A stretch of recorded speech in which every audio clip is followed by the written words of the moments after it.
ध्यान के समय मन में बहुत भटकाव होता है, उस भटकाव को हम कैसे शांत करें? ध्यान का मतलब ये नहीं है कि आपको विचार आएंगे ही नहीं। ध्यान करते समय विचार तो आते ही रहेंगे, सिर्फ विचारों को आने दे और जाने दे और तुरंत ध्यान दे अपनी सांसों के ऊपर।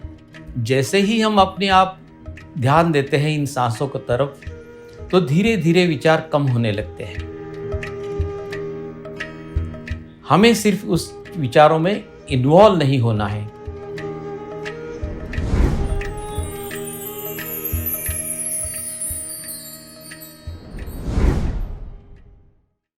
हेलो फ्रेंड्स, नमस्ते। पीएमसी में आप सबका बहुत बहुत स्वागत है।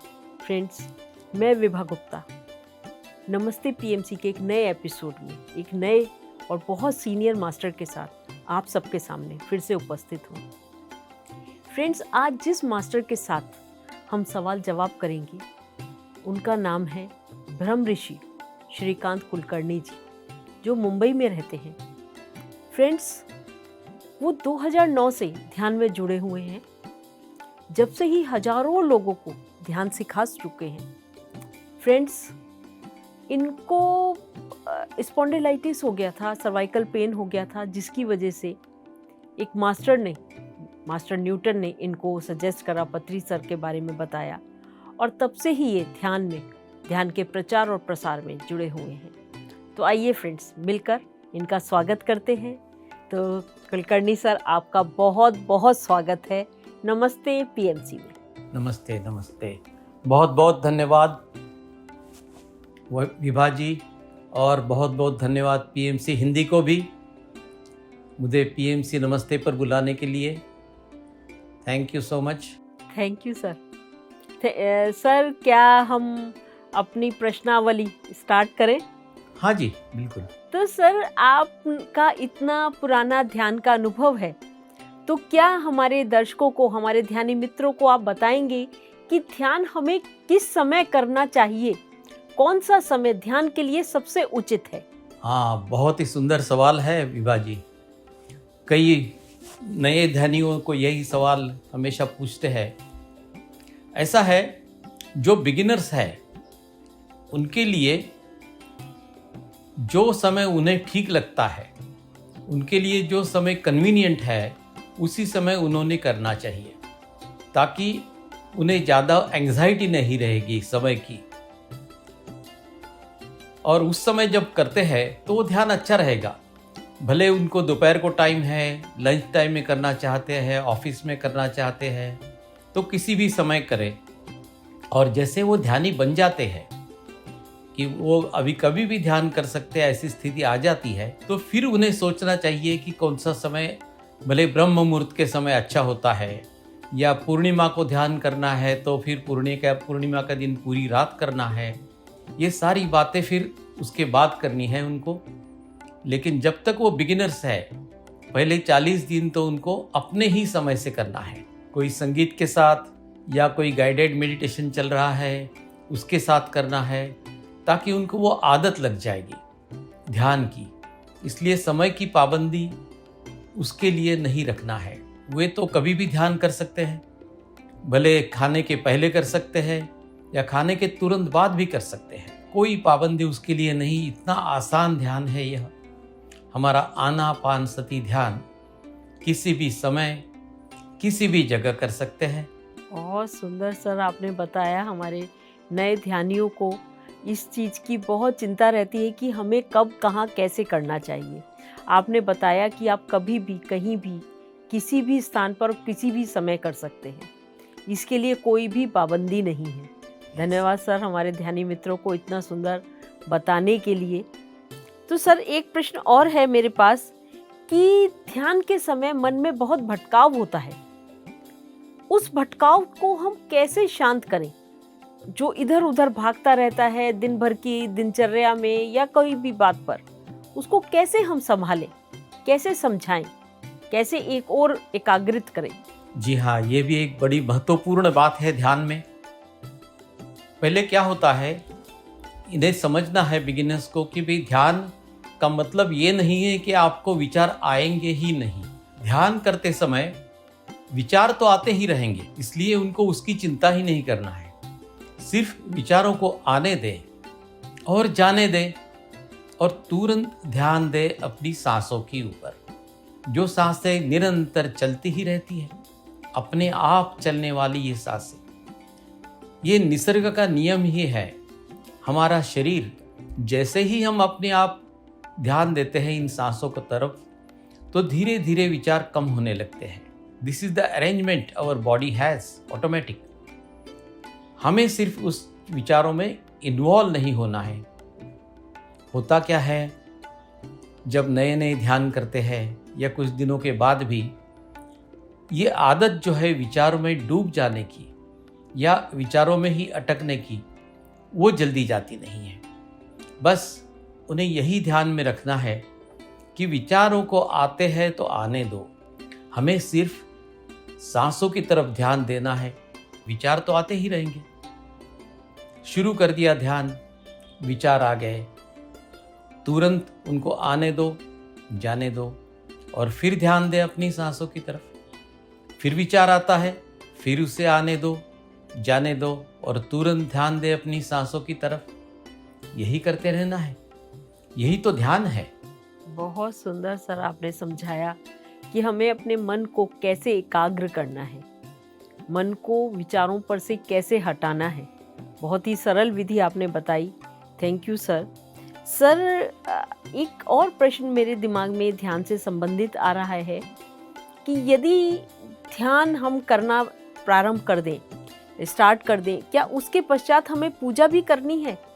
अपनी देवी देवताओं को भी मनाना क्या आवश्यक है? हाँ, ये भी सवाल कईयों के मन में आता है, क्योंकि अगर शुरू में हम सब यही करते हैं, पूजा पाठ में है, जाप में कर रहे हैं, तो उनको ये सवाल आता है, वो आदत लग जाती है। तो ध्यान के बाद में क्या हम पूजा करें, ऐसे उनको सवाल आता है। इसकी चिंता उन्हें करना ही नहीं है, क्योंकि ये एक मन की स्थिति है और हमें मन को छोड़ देना है। मन को बांध के रखने की कोशिश अगर हम करते हैं तो क्या होता है, फिर आपका ध्यान में मन नहीं लगता है, एंग्जाइटी रहती है। तो कोई सवालों को छोड़ देना है, उन्हें सिर्फ ध्यान करते रहना है। और अगर शुरू शुरू में इच्छा होती है पूजा करने की या जो कुछ भी करने की, तो करते रहे। धीरे धीरे जो है वो मन की समझ में आ जाएगा, अपने आप आपको जो है फर्क पड़ेगा क्या आपको क्या करना है। और ये होता है कईयों के बारे में। मैं भी तो पहले शुरू में ये पूजा करता था, पूजा पाठ करता था, जाप करता था। मैं तो बहुत ही स्ट्रांग, जिसको बोलते हैं कर्मठ, ऐसा था। लेकिन जैसे ध्यान शुरू किया मैंने, तो धीरे धीरे वो छूट गया मेरा। एक दिन तो ध्यान करते हुए ही मुझे ऐसा लगा कि कुछ तो भी निकल गया मेरे सिर में से और बिल्कुल हल्का लगने लग गया। उसके दूसरे दिन जब मैं अपनी पूजा करने के लिए, पाठ करने के लिए बैठा, तो मेरे से हो ही नहीं रहा था। यानी ये अपने आप होता है। ये हमारे विचार, मन की स्थिति जो हम बना लेते हैं, प्रिजुडाइस जिसको कहते हैं कि बस इसके बाद ये करना ही है। अगर नहीं किया तो डर लगता है, अरे आज मैंने जाप नहीं किया, क्या होगा, आज मैंने पूजा नहीं की, ऐसे कैसे चलेगा। ये सारे डर जो है वो धीरे धीरे निकल जाते हैं। क्योंकि क्या होता है, जैसे हम ध्यान करने लगते हैं ना, तो अपने आप हमारा मन शांत होने लगता है और धीरे धीरे हमारा ये आज्ञा चक्र खुलने लगता है। और जैसे आज्ञा चक्र खुलने लगता है तो हमें समझ में आने लगता है, हमारा इंट्यूशन अच्छा बढ़ जाता है और हम समझते हैं अपने आप के लिए कि जो मैं कर रहा हूँ क्या वो सही है मेरे लिए या गलत है, क्या इससे मुझे शांति मिल रही है। ये सब चीज़ें अपने आप ध्यान में आ जाती हैं, तो कोई चिंता ना करें। बहुत सुंदर सर, आपने बहुत ही प्यारे तरीके से बताया कि क्या पूजा आवश्यक है ध्यानियों के लिए, उन्हें छोड़ना चाहिए और छूटेगी तो कैसे छूटेगी, बहुत ही सुंदर तरीके से। तो फ्रेंड्स, हमने जाना कि किस तरीके से ध्यान की क्या विधि है, क्या आवश्यकता है हमें, और किस प्रकार हम पूजा से या जो भी हमारी पूजा करने की पद्धति है, हम किसी भी धर्म, जाति, वर्ण के हैं, वो सब कुछ किस प्रकार धीरे धीरे हमसे दूर हो जाता है। तो सर, हमारे जीवन का उद्देश्य क्या है? क्या हमें ध्यान द्वारा ये पता चल जाता है? वाह, बहुत ही बड़ा सवाल कर लिया आपने। ये हर व्यक्ति को होता है। हर समय जीवन के इस मोड़ पर हम सोचते रहते, क्या है मेरे जीवन का उद्देश्य, क्यों ये जन्म लिया है। और कई बार तो जब आदमी को कोई कठिनाइयाँ आती है, दुख आते हैं, तकलीफ होती है या कोई बड़े निर्णय लेने हैं, तो इस तरह के सवाल आते हैं, कन्फ्यूजन होती है। तो बहुत ही महत्वपूर्ण सवाल है हर मानव के लिए, हर व्यक्ति के लिए। और इसीलिए यह ध्यान का जो रास्ता है उसे चुनना है।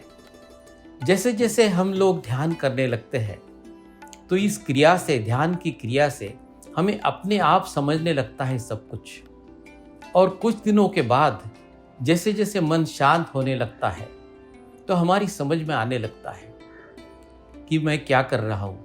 और जैसे जैसे मन शांत होने लगता है तो इसीलिए हम उन्हें बताते हैं कि ध्यान के साथ आपको सज्जन सांगत्य करना है और सज्जन सांगत्य के साथ ही स्वाध्याय करना है। यानी कई अच्छी अच्छी किताबें जो है वो हमें रेकमेंड करते हैं उनके बड़े बड़े मास्टर्स की। तो जैसे जैसे वो अपने आप को डेवलप करते हैं, यानी ज्ञान उनके लिए जो चाहिए वह उन्हें मिलने लगता है। और फिर सज्जन सांगत्य में भी सवाल जवाब होते हैं, वो हमारे मास्टर से बात करते हैं और उसमें काफ़ी सारे सवाल क्लियर होते हैं। तो अपने आप समझ में लगता है कि ये जीवन मेरे लिए है, क्या है मेरा जीवन, किस लिए है, मेरे जीवन का उद्देश्य क्या है, ये सब समझने लगता है। क्योंकि ये ध्यान में आ जाता है कि ध्यान करने से ही मुझे अच्छा लग रहा है, मेरी एफिशिएंसी बढ़ गई है। जो काम हम 1 घंटे में करते हैं वही काम जब आप आधे घंटे में करने लगते हो तो अपने आप वह व्यक्ति समझने लगता है कि यही ध्यान करने की विधि जो है, यही ध्यान जो है मेरे लिए सही है। और अब मैं अपने जीवन की नैया बहुत अच्छी तरह से ले जाऊंगा, पार कर लूँगा। और फिर उसके बाद में स्टेप बाय स्टेप अपना जीवन क्या है, उसका उद्देश्य क्या है, वो सब समझने लगता है। बहुत सुंदर सर, आपने हमको बताया कि अपनी जीवन नैया किस प्रकार, किस भली प्रकार, कितनी सहजता से हम पार कर सकते हैं, अपने उद्देश्य को जान सकते हैं। सर, एक प्रश्न और मेरे मन में आ रहा है कि हम लोग बहुत कहते हैं आत्म बंधु, आत्म मित्र, तो ये क्या होता है? बंधु, मित्र, आत्म बंधु, आत्म मित्र। मित्र तो जानते हैं, अपने बंधु भी जानते हैं, बंधु बांधव हम अधिकतर कहते हैं, पर आत्म बंधु क्या होता है, आत्म मित्र क्या होता है? ये हम सुनते हैं आत्म बंधु, और कई लोग कहते हैं आत्मवंदन कहते हैं, वो भी सुनते हैं। और फिर ये सवाल आता है मन में, नए नए जो ध्यान करने लगते हैं या कहीं किधर जाते हैं तो ये सुनते हैं। लेकिन इसके लिए उन्हें समझना है पहले कि हम कौन है। क्या ये शरीर मैं हूँ? हम पहले समझते हैं कि ये मैं शरीर हूँ, तो इसके लिए उनके लिए ये उलझन हो जाती है कि ये आत्मबंधु क्या चीज़ है। मेरे शरीर के जो मेरे बंधु है वो तो मैं जानता हूँ, फिर ये और आत्मा बनने की क्या ज़रूरत है। तो वो जब ये जान लेते हैं, ध्यान में आकर समझने लगते हैं कि सही मैं तो आत्मा हूँ और इस शरीर में मैं रह रहा हूँ, मैंने ही अपने रहने के लिए इस शरीर को बनाया है और इस पृथ्वी पर आया हूँ ये ढूंढने के लिए पृथ्वी का जीवन कैसा है, घूमने के लिए आया हूँ मैं तो। और उस आत्मा के लिए स्त्री या पुरुष ये भेद होता ही नहीं, क्योंकि ऐसे कई जन्म लेते हैं आत्माएं। एक जन्म में स्त्री है, दूसरे जन्म में पुरुष है, ऐसे सारे अनुभव लेता है ये आत्मा। तो होता क्या है, जन्म लेने के पहले ही यह आत्मा हमारा जीवन कैसा होना चाहिए ये सब अपने आप तय कर लेता है और उसके साथ जैसे आज हमारे साथ जो लोग हैं, मेरे प्रियजन, पत्नी है, बेटा बेटी, जो कुछ भी साथ में हमारे होते हैं, सारे रिलेटिव्स, फ्रेंड्स, गुरु, इनका चयन हम पहले ही करते हैं। ये सारी आत्माएं हमारे साथ इस जीवन के ड्रामा में है और इसीलिए हम इन्हें कहते हैं आत्मबंधु। हमने ही चुना है इनको, बंधु, भगिनी, माता पिता या जो भी रिलेशन हम लगाते हैं वो पहले ही हम चुन लेते हैं। तो ये शरीर का रिलेशन हमें याद रहता है, लेकिन ये आत्मा का जो रिलेशन, संबंध है, उसे हम भूल जाते हैं। और जब भी वो समझने लगता है तो हम एक दूसरे को कहते हैं हम आत्मबंधु हैं। बहुत सुंदर तरीके से सर आपने समझाया हमें कि बंधु और आत्मबंधु में क्या फ़र्क है, क्या डिफरेंस है, क्या अंतर है। तो सर आत्मबंधु और आत्ममित्र दोनों एक ही चीज़ है? दोनों एक ही चीज़ है। सर तो हम अपने आत्मबंधुओं की तलाश कब करते हैं? मतलब इस जीवन में आने के बाद हमने बंधु बांधव तो हमारे जो हैं, हमको जब हम इस शरीर में आए, इस धरती पे हमने जन्म लिया तो हमें सभी अपने आसपास मिल गए, अपने रिलेटिव्स, अपने फ्रेंड्स, सब कुछ। तो आत्मबंधुओं की तलाश क्या ध्यान में आने के पश्चात करते हैं, या जो हमारे बंधु बांधव हैं वही हमारे आत्मबंधु भी हैं? हाँ, बहुत सुंदर। इसकी तलाश तो हम जन्म लेने के पहले ही कर लेते हैं कि कौन हमारे आत्मबंधु है, कौन मित्र है। भले उनको आत्ममित्र कहे या आत्मबंधु कहे, ये सारा हमारा जीवन पूरा का पूरा एक नाटक है। पूरा सिनेमा का स्टोरी हम लिखते हैं। इसमें कौन कौन हीरो रहेंगे, कौन हमारा विलन होगा, और साथ देने वाले क्या क्या है, उनके डायलॉग भी हम भी लिख लेते हैं। हम ही डायरेक्टर है हमारे जीवन की सिनेमा के, और हम ही प्रोड्यूसर है, हम ही उसके हीरो हीरोइन है। ये सारा हमारा ही किया कराया है। इसके लिए हम क्या करते हैं, जन्म लेने के पहले हमारे साथ गाइड्स रहते हैं, वो मार्गदर्शन करते हैं हमारा। पिछले जीवन में जो कुछ भी हमने किया है, सहा है, उसके बारे में विचार विमर्श करते हैं हम अपने गाइड से, और उसे कहते हैं हम अपने कर्म। तो उन कर्मों के बारे में हम चर्चा करते हैं अपने गाइड के साथ। और जब हमें लगता है कि ये कर्म मैंने गलत किया, ये सही किया, तो उस कर्म को मुझे समझना है, मैंने ऐसा क्यों किया, क्या करना चाहिए। और ये सब समझकर हम अपने गाइड के साथ चर्चा करके अपने जीवन में ये सब लिखते हैं।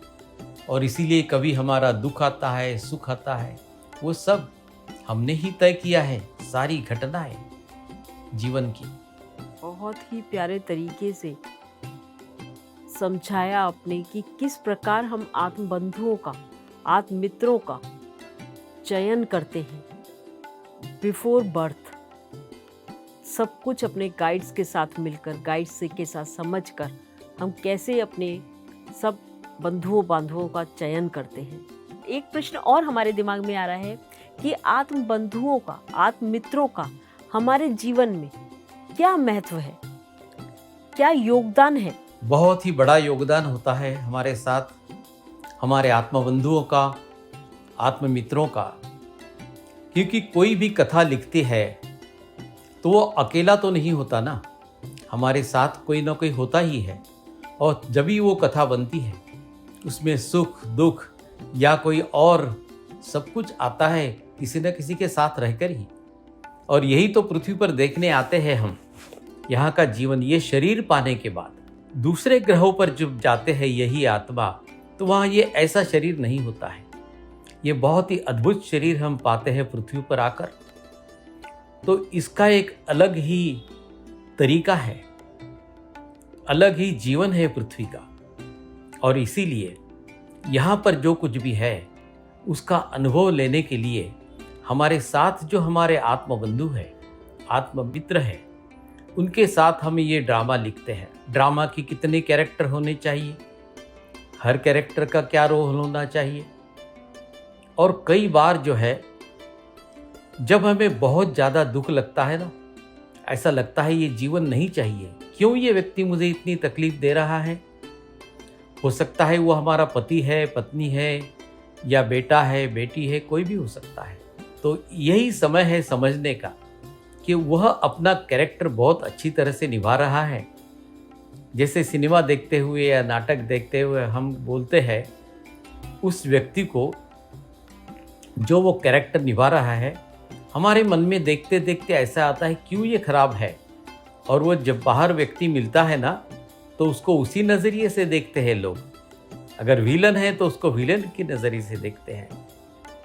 तो ये बन जाता है बहुत ही अच्छा रोल उसका। और यही तो हमें समझना है हमारे कर्म को, कि मैं ये समझना चाहता था। इसीलिए ये सब हमें समझाने के लिए ही हम लिखते हैं, और इसके लिए ये सभी हमारे जो आत्मबंधु आत्ममित्र हमारे साथ ये रोल करते हैं। हमारे जीवन की कथा हम लिखते हैं उस समय, उनका रोल बहुत बहुत महत्वपूर्ण है। बहुत सुंदर सर, आपने बहुत ही प्यारे तरीके से समझाया कि आत्मबंधुओं का हमारे जीवन में योगदान क्या है, क्या महत्व है। बहुत ही सुंदर। हमारे सभी ध्यानी मित्रों को बहुत ही प्यारे तरीके से, बहुत सरलता से अपने सब प्रश्नों के उत्तर मिल रहे होंगे और उनके अंदर भी उतर रहे होंगे। तो सर एक प्रश्न है कि जब हम सिर्फ अपनी ये जो रिश्तों में हम बनते हैं, जो भी रिश्ते हमारे आसपास होते हैं, इन रिश्तों में हम अपनी सुविधा के लिए बंधते हैं या इनके पीछे कोई पर्पस होता है? इनके पीछे बहुत बड़ा पर्पस होता है। इसीलिए कहते हैं ना कि जनरली पति पत्नी का रोल जो होता है तो दोनों एक दूसरे को सिखाने के लिए आते हैं। इसलिए हम जो देखते हैं कि दोनों पति या पत्नी की बिल्कुल जैसे है दोनों साथ में वैसे ही करते हैं, ऐसा बहुत कम होता है। अगर वैसे ही रहा तो क्या सिखाएंगे एक दूसरे को इस जीवन में। इसीलिए कभी ऐसा होता है कि पत्नी का स्वभाव अलग है, पति का स्वभाव बहुत ही अलग है, लेकिन जुड़ जाते हैं और एक दूसरे से समझना चाहिए। और ये समझने के लिए ही जब वो ध्यान में आते हैं, सज्जन सांगत्य करते हैं, ये समझ में आता है उनके कि अरे ये तो नाटक है, मुझे सिर्फ समझना है कि ये पति कैसी है मेरे लिए, क्यों ये ऐसे कर रहा है। अगर नहीं समझते हैं, ध्यान में नहीं आते हैं और किसी तरीके से नहीं समझते हैं, तो वही होता है जो आजकल बहुत ज़्यादा बढ़ गया है, यानी डाइवोर्स बढ़ गए हैं, झगड़े बढ़ गए हैं, बहुत जल्दी कई जगह होते हैं। यही तो है सब तरफ, और यही देख रहे हैं हम। बहुत सुंदर सर, बहुत अच्छे तरीके से आपने बताया कि हमारे जीवन में इन रिश्तों का, जिनमें हम बंधकर आए हैं, इनका क्या महत्व है। तो सर एक प्रश्न और मेरे दिमाग में आ रहा है कि सपोज हमको कोई भी रिश्ता हमारा बहुत कष्ट दे रहा है, हमको वो अच्छा नहीं लग रहा, हमारे जीवन में उसकी वजह से चारों ओर कष्ट ही कष्ट है, तो उसके साथ हमारा व्यवहार कैसा होना चाहिए? क्या उसके साथ हमें प्रेमपूर्ण व्यवहार रखना चाहिए या जैसा वह कर रहा है वैसा ही रखना चाहिए? हर एक के जीवन में ऐसा मोड़ आता ही है जिस समय उन्हें लगता है कि क्यों ये व्यक्ति, कभी कभी होता है किसी ऑफिस में बहुत अच्छा जॉब है, हमने चेंज किया है और वो बॉस ऐसे रहता है जो बहुत तकलीफ देता है, ऐसे भी होता है। और फिर समझते हैं अरे मैंने अच्छा था, पहला जॉब छोड़ के इधर आ गया, वो बॉस कितना अच्छा था और ये देखो बहुत तकलीफ दे रहा है। तो जीवन दुर्धर हो जाता है उस समय, बहुत तकलीफ देता है। और इस तरह की बातें जब होने लगती है जीवन में तो हमें लगता है क्यों है, क्या करूं मैं। तो कई बार लोग जाते हैं, सुइसाइड टेंडेंसी होती है या फिर और ज़्यादा झगड़े होते हैं, फिर कोई ड्रग्स के पीछे लग जाता है, ड्रिंक्स के पीछे लग जाता है या और कुछ करते हैं, या कभी वो जॉब छोड़ देता है तो मुश्किल हो जाती है। इस तरह से ही ये चीज़ होने लगती है और यही समय होता है जब दुख बहुत ज़्यादा बढ़ चुका है, अपनी हाइट पर है, बिल्कुल हाईएस्ट है, और उस समय उस आदमी को लग रहा है मैं अभी क्या करूं, what should I do now, impossible, मैं जी नहीं सकता। इस तरह से जब आ जाता है उस समय सही समय होता है कि उसे कोई मिल जाए, उसका गुरु मिल जाए, यानी ये बताने वाला मिल जाए कि आप ध्यान में आइए, या उसे समझाने वाला मिल जाता है और उसी समय वो ध्यान में आता है, क्योंकि यही चेंजिंग पॉइंट होता है, टर्निंग पॉइंट होता है। और यही आजकल इस ऊर्जा से बढ़ रहा है। हम लोग यही पिरामिड स्पिरिचुअल सोसाइटी मूवमेंट में करते हैं। कई लोग यही जब सुसाइड के मोड में आते हैं तो फ़ोन पर उनका काउंसलिंग करके इस तरह की परिस्थिति से उनसे कैसे निकालना है, ऐसा हमने बहुत बड़ा ग्रुप बनाया है। पूरी दुनिया में लाखों पिरामिड मास्टर्स यही काम कर रहे हैं कि जब कोई भी व्यक्ति ऐसी दुविधा में या डिप्रेशन में आ जाता है तो उसे क्या करना है। और इसीलिए आप सब तरफ देखेंगे ये डिप्रेशन वाली केसेस बढ़ रही है। आजकल तो बच्चों को भी डिप्रेशन होने लग गया है। स्कूल में जाते हैं, कंपटीशन होती है और माँ बाप कहते हैं देखो बाजू वाला बच्चा देखो फर्स्ट नंबर आ रहा है हमेशा, तुम क्या करते हो। ये कंपैरिजन करते करते बच्चे तंग आ जाते हैं, डिप्रेशन में आ जाते हैं। तो बड़े बूढ़े बच्चे इस कंपटीशन से हर समय डिप्रेशन में चले जाते हैं।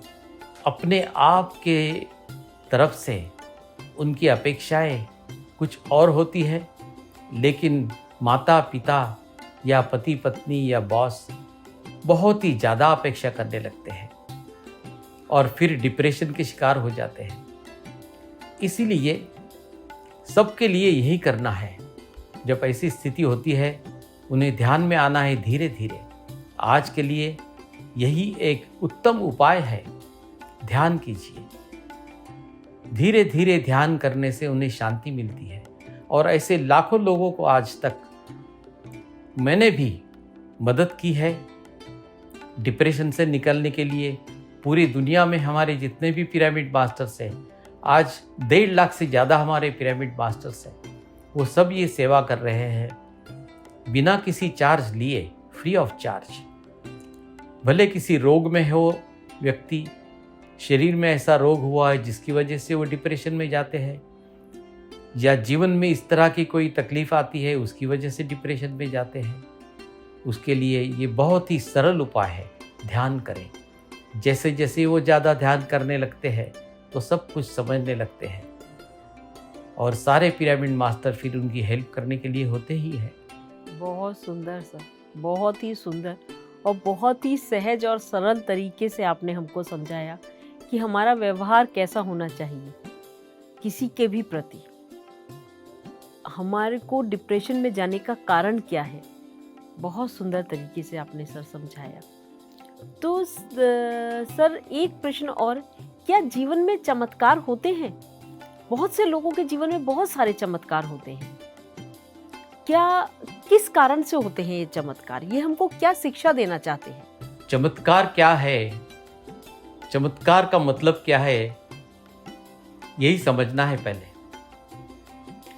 जो चीज हमारे समझ में नहीं आती है उसे हम कहते हैं चमत्कार है, मिरेकल समझते हैं। तो एक व्यक्ति के लिए जो चमत्कार है, मिरेकल है, हो सकता है दूसरे के लिए बहुत ऑर्डिनरी बात हो। इसीलिए जब जीवन में कोई ऐसी घटनाएं होती है जो हमारे समझ में नहीं आती है तो हम उसे चमत्कार कहते हैं। जैसे अभी अभी आपने पूछा था कि कैसा होना चाहिए हमारा व्यवहार उन लोगों के साथ जो हमें बहुत ही ज़्यादा तकलीफ देते हैं, ऐसे समय भी चमत्कार हो जाते हैं। अगर वह व्यक्ति किसी न किसी वजह से ध्यान में आ जाता है, उसकी समझ में आने लगता है और उसकी सुसाइड टेंडेंसी है तो वो भी उसमें सुधर जाता है, तो वह उस व्यक्ति के लिए एक चमत्कार ही है ना। जैसे मेरे जीवन में भी हुआ, मुझे सर्वाइकल स्पॉन्डिलोसिस था।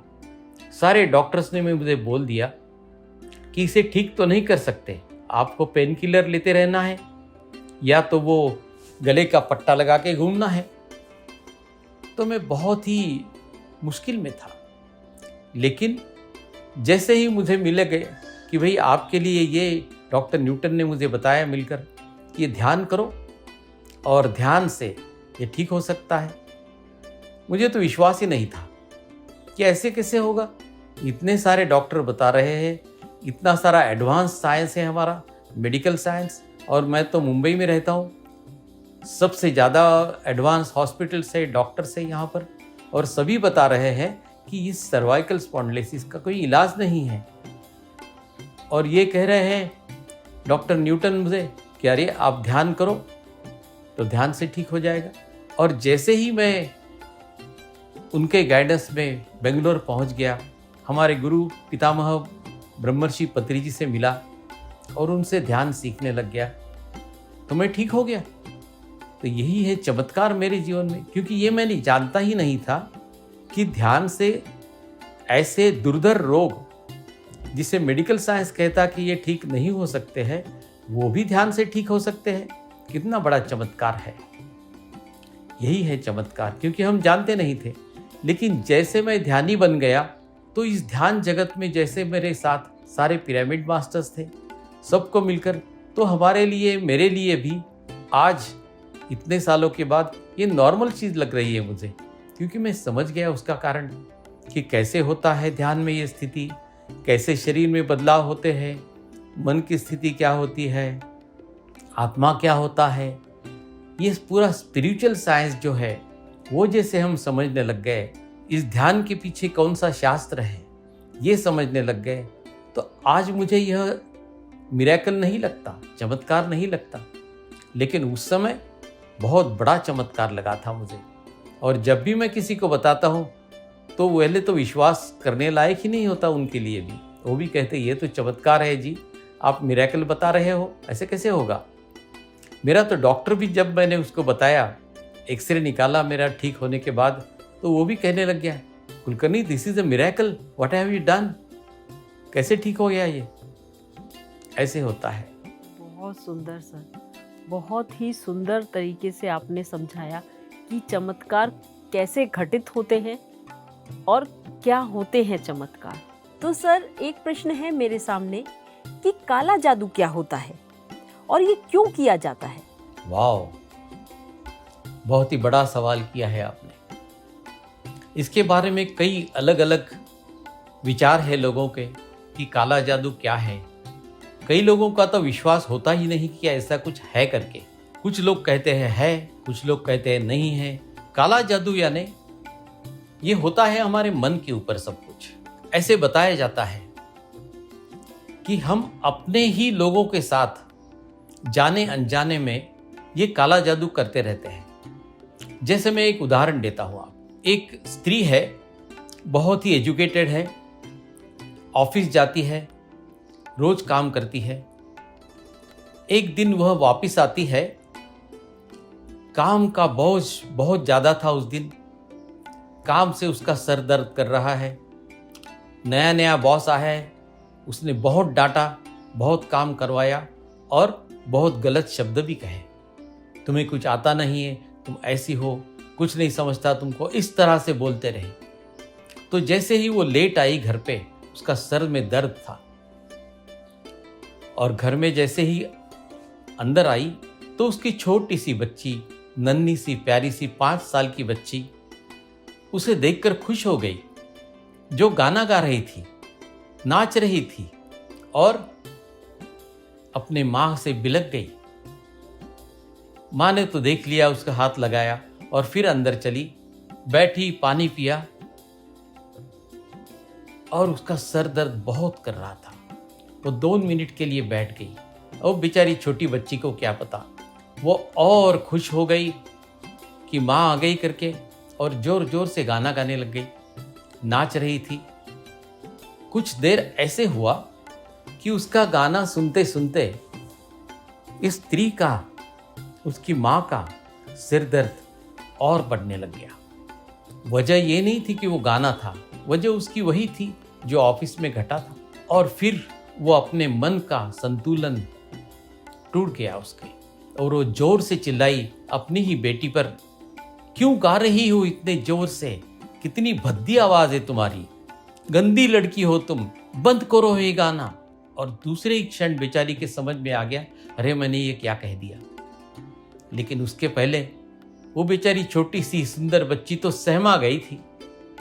उसने जो अपना गाना बंद कर दिया, पूरी तरह से सहम गई थी।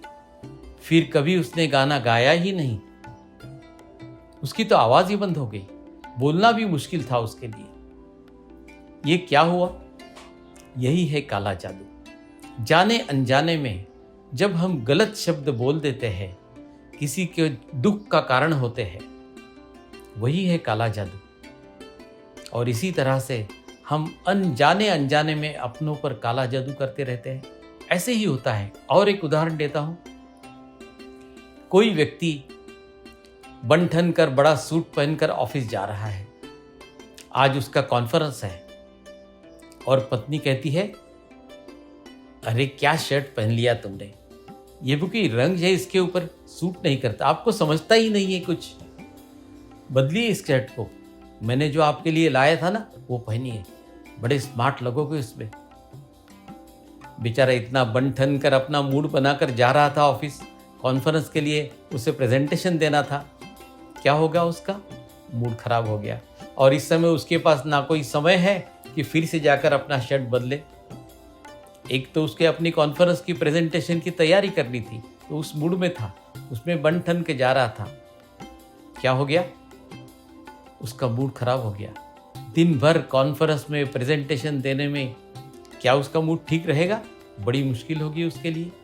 तो इस तरह से यह है दूसरा उदाहरण कि हम बिना सोचे जब किसी व्यक्ति को कुछ कह देते हैं और हमारी बात, हमारे शब्द वो व्यक्ति अपने पर ले लेता है, अपने मन में रख लेता है, तो उसके लिए तो वो काला जादू हो गया ना। ये हो गए काले जादू के उदाहरण। अलग अलग तरह के ऐसे कई उदाहरण होते हैं जीवन में। किसी किसी व्यक्ति को तो आदत होती है दूसरे के लिए जज करते रहना, उस व्यक्ति को कुछ ना कुछ कहते रहना, बोलते रहना। तो व्यक्ति क्या करता है? दूसरे के ऊपर काला जादू ही करता है, क्योंकि उस व्यक्ति को तकलीफ होती है उसकी। लेकिन इस व्यक्ति की आदत जाती नहीं। यह है छोटे छोटे काले जादू जो जीवन भर होते रहते हैं। ऐसे व्यक्ति हमें मिलते रहते हैं, हमारे जीवन में होते हैं, जो हमें कुछ सिखा रहे हैं। अब शायद आप ये सोचोगे कि इस तरह के काले जादू से कैसे बाहर निकलना है।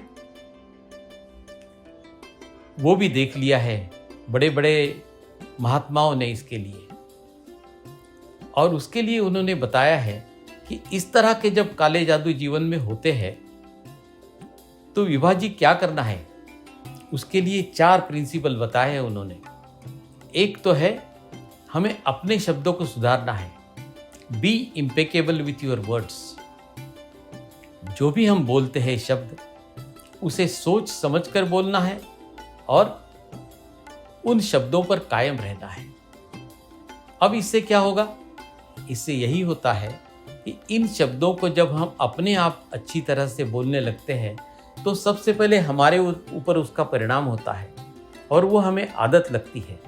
जैसे ही हम अच्छे शब्द बोलने लगते हैं तो जिस व्यक्ति के साथ हम, उसके ऊपर भी उसका परिणाम होता है, क्योंकि शब्द ये एक जादू है।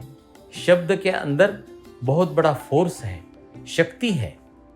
और यही हमने देख लिया, जब वही शब्द काला जादू बन जाते हैं तो उन्हीं शब्दों को जब हम सोच समझ कर बोलेंगे तो वही शब्द बन जाते हैं सफ़ेद जादू। और इसीलिए ये पहला नियम है, शब्दों को सोच समझ कर बोले और उस पर कायम रहे। इतना आसान नहीं है, इसकी आदत डालनी पड़ती है। उसके बाद दूसरा नियम है, जो भी कोई बोलता है उसके अपने आप मन पर मत लीजिए। Don't take it on you. हम अपने मन पर ले लेते, हमें लगता है जो भी घट रहा है आसपास, मेरे आसपास, वो जो कुछ है मेरे ही लिए है। लेकिन ऐसा नहीं होता है। हर व्यक्ति हर समय अपने ही विचारों में होता है, वो अपने ही बारे में सोचता है, और उसी समय हो सकता है वो आपका अपमान भी कर दे, नाम लेकर भी अपमान कर दे, तो भी उस बात को अपने आप पर नहीं लेना है, क्योंकि उसने जो हमारा अपमान किया है, उस समय भी उसके मन में उसके बारे में ही विचार चल रहे थे और उसने वही कंपैरिजन करके हमें जज कर लिया और कुछ कह दिया, अपमान कर दिया। तो उस वक्त भी हमें अपने आप पर नहीं लेना है। शांत रहना है। फिर देखिए, उसने जो अपमान किया है उसे अगर मैंने ऐसे ही हंसी से टाल दिया तो उस अपमान का मेरे शरीर पर, मेरे मन पर वह खराब परिणाम नहीं होगा। वो गंदगी जो उसने फेंकी है उसे मुझे अपने आप पर लेना ही नहीं है। भले उसने गाली दी है, गलत शब्द कहे हैं, उसे अपने आप पर लेना ही नहीं है। ये आदत लगानी पड़ती है, धीरे धीरे होता है। लेकिन यही है दूसरा नियम इस तरह के काले जादू से बचने का। और एक तीसरा नियम है, कई बार हम बात करते हैं तो अश्यूम करते हैं दूसरे को कि दूसरा क्या कहेगा, दूसरा मेरे बारे में क्या सोच रहा है, वो किस तरह का है, और वही गड़बड़ होने लगती है। जैसे कई शादियां होती हैं, पहले ही देखने से प्यार हो जाता है और फिर क्या होता है, शादी तक बातें चली जाती है, शादी हो जाती है और फिर हम समझते हैं अरे मुझे ये सब्जी अच्छी नहीं लगती, तुम्हें पता नहीं है।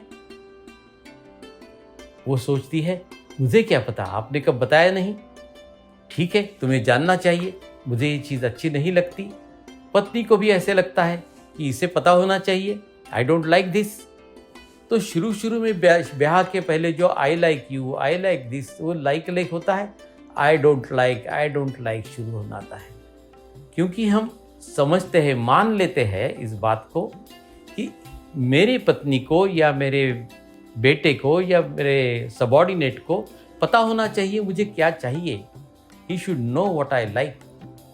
कई बॉसेस भी ऐसे ही डांटते हैं सबॉर्डिनेट को, अरे ये काम में ऐसी क्यों गलती कर दी तुमने, जबकि बॉस ने उसे बताया ही नहीं कि कैसे करना है, क्या करना है, बस और देख के बता दिया। तुम्हें क्यों नहीं पता, तुम्हें पता होना चाहिए। इसे कहते हैं हम प्रिज्यूम कर लेते हैं, मान्य कर लेते हैं कि अगले आदमी को पता है सब कुछ। और जब फिर यही बन जाती है काली जादू उस व्यक्ति पर, तो यही आदत लगती है। इसीलिए ये छोटा सा एक नियम है कि आप पहले ही ना मान ले। अब की अगर समझ में नहीं आया है तो आप पूछ लीजिए उसे कि क्या है। तो इसीलिए ये अश्यूम नहीं करना है दूसरे व्यक्ति को, उसके विचारों को। और चौथा नियम है, जो भी आप कर रहे हैं अपना 100% दीजिए। यानी ये तीनों नियमों को पालने के लिए जो भी काम कर रहे हैं उसको पूरा अपना एफिशिएंसी दीजिए, अपनी ताकत पूरी लगाकर उसे कीजिए। याद करके इस अगर करते हैं तो आप ज़रूर इस तरह के काले जादू से मुक्त हो जाओगे, क्योंकि ये मन पर ही होता है। तो give your 100% to yourself all the time. तो ये 3 और ये चौथा नियम आपने भले ही पूछा नहीं, लेकिन मेरे ही मन में आ गया कि ये सवाल आएगा, इसलिए मैंने ये बता दिया। बहुत ही शॉर्ट में बताया है, लेकिन यह काम करता है दोस्तों। और मैंने स्वयं इसका अनुभव किया है कि अगर हम ध्यानी हैं, ध्यान करते रहते हैं, अपने मन को शांत करते रहते हैं, और इस तरह के तरीके जब हमें समझ में आते हैं तो हम इसका उपयोग कर सकते हैं, क्योंकि हम जानते हैं अपने मन को कैसे शांत रखना है। तो जब दूसरा व्यक्ति कुछ भी कह रहा है, हमें अशांत करने जैसा ही बोल रहा है, जानबूझकर कुछ कर रहा है, तो ये ध्यानी व्यक्ति ही उस समय शांत रह सकता है और इन नियमों का पालन कर सकता है। और इसीलिए इस तरह की काले जादू से वो अपने आप को मुक्त कर सकता है। उसके लिए ध्यानी बनना बहुत ही आवश्यक है दोस्तों। बहुत सुंदर सर, बहुत ज़्यादा अच्छे तरीके से आपने हम सबको समझाया काला जादू क्या होता है, इससे बचा कैसे जाता है और ये होता कैसे है। हमारे ही द्वारा, हमारे ही शब्दों द्वारा, हमारी ही भावनाओं द्वारा ये काला जादू होता है। इसको और कोई एक अलग सा दुनिया से बाहर की चीज़ नहीं है। ये बहुत ही सुंदर। तो सर मैं आपसे ये पूछना चाहती हूँ कि क्या काला जादू इतना स्ट्रांग होता है कि इससे कोई किसी को मारा भी जा सकता है या मर भी सकता है? ये एक बहुत बड़ा सवाल होता है। लेकिन ये बहुत कम होता है, बहुत ही रेयर केस होती है ये। ऐसी शक्तियां हैं जिसे काली शक्तियां कहते हैं, ये आमतौर पर नहीं देखी जाती और इसका उपयोग वे लोग उन्हीं लोगों पर करते हैं जो भी बहुत बड़े महात्मा बन गए हैं, बहुत बड़े ध्यानी हैं, उसके बाद ही इनको ऐसे फेस करना पड़ता है। या वो दूसरा व्यक्ति भी एक तांत्रिक है और ऐसी जादू कर रहा है, उसके लिए ऐसे होता है। बहुत ही रेयर चीज़ है। लेकिन उससे बचने के लिए भी अगर वह व्यक्ति बहुत अच्छा ध्यानी है और ध्यान सिखा रहा है, ध्यान कर रहा है, उसका जीवन पूरी तरह से आध्यात्मिक है, सही मार्ग पर जा रहा है, तो उसके ऊपर अगर ऐसी कोई कठिनाई आ गई, ऐसी कोई काली शक्ति प्रयोग करती है, तो उस समय उस व्यक्ति को अपने ही ध्यान में जाकर जो हम उसके गाइड्स हैं, जो उसे प्रोटेक्ट करते हैं, या उसके गुरु है, या ऐसी कोई देवता वो जानता है जिसकी वो हमेशा याद करता है, उसकी इष्ट देवता, तो उसे याद करके उसे मदद मांगनी है, या एंजल्स को बुला सकते हैं। द एंजल्स विल हेल्प, या देवी देवता कोई मदद करे, उसका गुरु मदद करे। That help is required from outside is very important. ऐसा ये बहुत रेयर होता है, लेकिन उस समय उसे एंजल्स की या गुरु की मदद मांगना आवश्यक है और वो मदद मिलती है। क्योंकि होता क्या है, इन एंजल्स के लिए या गुरु के लिए एक नियम होता है कि वो जानते हैं आपको तकलीफ हो रही है, लेकिन जब तक आप मदद नहीं मांगते, उन्हें इजाज़त नहीं है आपको आकर मदद करने की। इसलिए ये ध्यान में रखना है, ध्यानी बनने के बाद भी ध्यान में आकर अगर आपको ऐसी बहुत बड़ी कठिनाई है, तो you ask for the help from the angels, from the universe, anyone. ऐसी शक्तियाँ, अच्छी शक्तियाँ जो है, ये ऊर्जा आकर आपकी मदद करती है और आपको उस तकलीफ से बाहर निकालती है। बहुत सुंदर सर। तो सर, क्या हम इनसे बच भी सकते हैं? हाँ, बिल्कुल इसी तरह बच सकते हैं। लेकिन वो तकलीफ देने के लिए जब आते हैं, तो उस समय हमें बचने के लिए यही तरीका करना है, हमारे ध्यान का उपयोग करना है। इसीलिए ज़्यादा से ज़्यादा ध्यान करते करते हमारी ऊर्जा बढ़ानी है हमें, तो उस ध्यानी के समझ में आ जाता है। और फिर बचने का तरीका यही है कि फिर उसे ध्यान में जाकर तुरंत मदद को मांगना है, अपनी ऊर्जा को बढ़ाना है। ये होता है, मेरे साथ भी ऐसे हुआ था एक बार, पिछले साल ही जब कोरोना आया था। तो उस समय मुझे समझ में आ गया कि ये कोरोना हुआ है मुझे। तो मैंने उसे ध्यान में जाकर निकाल दिया। लेकिन फिर मेरी समझ में आ गया कि मेरी वाइफ को भी कोरोना है, और मुझे समझ में आ गया कि अरे, मैं तो निकल जाऊंगा, लेकिन मेरी वाइफ तो अटक जाएगी इसमें, क्योंकि यही मेरा कर्म है, यही उसका कर्म है, and this is my family कर्म। तो मैंने उसके लिए वही छोड़ दिया और दूसरे दिन फिर ध्यान में बैठा। तो उस समय मेरी समझ में आ गया, गहरे ध्यान में, कि मेरे ऊपर भी एक बहुत बड़ा काला जादू हुआ था। और वो व्यक्ति जैसे ही मैं ध्यान में गया, तो वह समझते ही मैंने भी मेरे गुरु को बुलाया।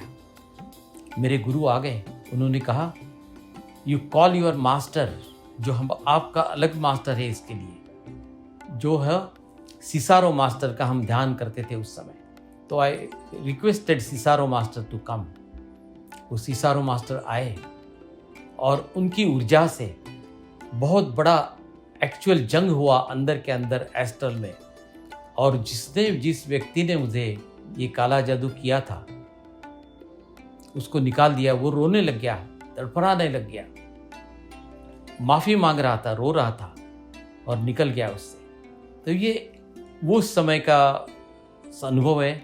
जिस काले जादू को आप बोलते हो, वो मुझे मारना तो नहीं चाहता था, लेकिन मेरे अंदर ही कुछ ना कुछ करता था। लेकिन हुआ क्या, क्योंकि मैं बड़ा ध्यानी होने की वजह से वो मुझे कुछ तकलीफ नहीं दे रहा था, इसलिए मुझे समझ में नहीं आ रहा था। होता था मेरी ऊर्जा कभी कभी कम हो जाती थी बस, तो मैंने उस तरफ ध्यान नहीं दिया था। लेकिन जब ये कोरोना को निकालने के लिए मैंने ध्यान किया तो उस समय ये समझ में आ गई कि वो करुणा के साथ में जो है ये सब उसकी काली जादू और उसका रूप सामने आ गया। और इसके लिए मैंने फिर उस मास्टर को बुलाकर, सिसारो मास्टर को बुलाकर उसे निकाल दिया। ऐसे होता है। बहुत सुंदर सर, बहुत सुंदर तरीके से आपने हमको बताया। फ्रेंड्स, आपने जाना कैसे हम काले जादू से बच सकते हैं, कैसे इससे बाहर आ सकते हैं। कितना सरल है और कितना कठिन है, ये हम पर निर्भर करता है। हम किस प्रकार और कितना और कितनी इच्छा शक्ति से ध्यान कर रहे हैं। तो सर, एक हमको बहुत ही प्यारा सा मैसेज दीजिए हमारे ध्यानी मित्रों के लिए, सुंदर सा। बहुत अच्छे विभा जी, जिस तरीके ने आपने ये सब पूरा, जिस फ्लो के अंदर ये सारे सवाल गए हैं, और उसके बाद में मेरे मन में यही आ रहा है कि इससे निकलने वाला संदेश यही है कि हमारे जीवन के लिए अत्यंत महत्वपूर्ण बात अगर कोई है आज मानवों के लिए, तो वो एक ही है कि वे सारे मानवों को ध्यानी बनना है। और ध्यानी बनते हैं तो ही वे अपना जीवन सुधार सकते हैं, अपने जीवन को बदल सकते हैं, जीवन की कठिनाइयों को पार कर सकते हैं, सारे दुखों को, सारी तकलीफों को अच्छी तरह से समझकर अपने जीवन को सुखी बना सकते हैं। और इसीलिए दोस्तों, ध्यान अत्यंत महत्वपूर्ण चीज है आज के जीवन में। इसके लिए बताता हूं, ध्यान करने से होता क्या है। जैसे जैसे आप ध्यान करने लगते हो दोस्तों, तो आपका मन शांत होने लगता है।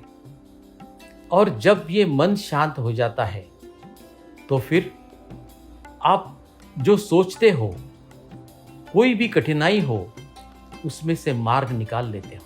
और ये करते करते होता क्या है, कुछ दिनों के बाद आप ध्यान करते करते अपनी आत्मा से जुड़ने लगते हो। And when you are connected to your soul, friends, आत्मा के सारे गुण आप समझने लगते हो।